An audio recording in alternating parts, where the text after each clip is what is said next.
Si vous posiez la question à 10 personnes de savoir quel est leur pays idéal, la plupart vous répondraient sans hésiter, l'Amérique.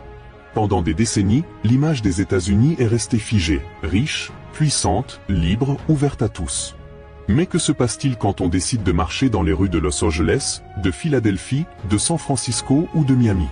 Ce qu'on découvre n'a rien à voir avec le rêve. On dit que l'Amérique est le pays des opportunités. Et c'est vrai, pour une partie de sa population. Mais pour des centaines de milliers d'autres, le combat n'est pas de réussir, mais simplement de survivre. À quelques rues des quartiers les plus riches du monde, s'étendent des campements de fortune. Des avenues entières transformées en bidonvilles modernes. Des tentes serrées les unes contre les autres, des matelas posés sur l'asphalte, des regards perdus dans le vide. Ici, la pauvreté n'est pas cachée. Elle s'impose, chaque jour, au cœur même du rêve américain. À Los Angeles, plus de 70 000 personnes dorment dehors. À San Francisco, l'épicentre de la Silicon Valley, les trottoirs sont saturés par le fentanyl.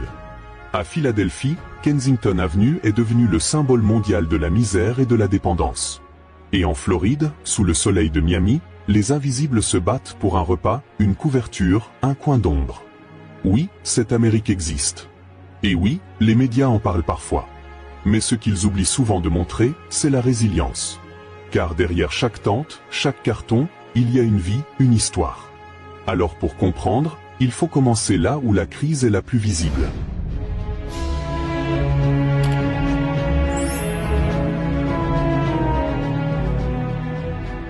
À Los Angeles, le soleil se lève sur deux mondes. Sur les collines, les villas scintillent au-dessus de piscines bleues. En contrebas, dans Skid Row, des milliers de silhouettes se réveillent au milieu des tentes, des cris et de la poussière. La cité des anges porte aussi le visage de l'enfer. Les trottoirs deviennent des couloirs étroits où des milliers de vies s'entassent. Les odeurs sont lourdes, l'air saturé de poussière et de fumée. Skid Row n'est plus un campement provisoire, c'est une véritable cité parallèle, née au cœur de Los Angeles. Chaque jour, près de 10 000 personnes y survivent. Des anciens travailleurs qui n'ont jamais retrouvé de logement, des familles qui dorment dans leur voiture, des vétérans marqués par les guerres, des jeunes happés